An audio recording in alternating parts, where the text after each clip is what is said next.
In the summer of 1962, in Jackson, Mississippi, a woman named Aibileen Clark rises before sunrise.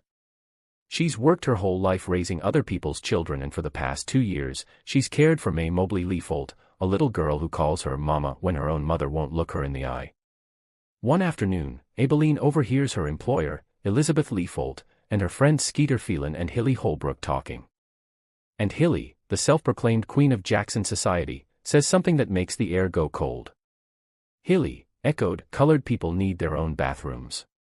They carry different diseases." Skeeter's face freezes in disgust. But Elizabeth, she listens. And within days, a separate toilet for Aibileen stands in the garage, a cruel monument to ignorance and fear. Eugenia Skeeter Phelan has just returned home from college.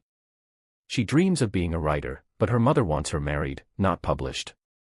She can't stop wondering what happened to Constantine, the maid who raised her, who left without saying goodbye. When a New York editor, Elaine Stein, tells Skeeter, "Write about what disturbs you," she finally finds her purpose. Skeeter begins talking to Aibileen. She asks what it's really like to work for white families. At first, Aibileen is terrified, but she remembers her son Treelor, who dreamed of writing a book about the lives of black workers before he died. So, she agrees. And together, they begin meeting in secret after dark. Page by page, voice by voice, they start to tell the truth. When Yule May, Hilly's maid, is arrested over a small coin, the fear in Jackson turns into fury. One by one, other maids, including Minnie Jackson, Aibileen's best friend, step forward to tell their stories. Minnie finds work with Celia Foote, the outcast wife of Hilly's ex-boyfriend. Celia treats Minnie like family, but hides a secret pain, multiple miscarriages that break her spirit.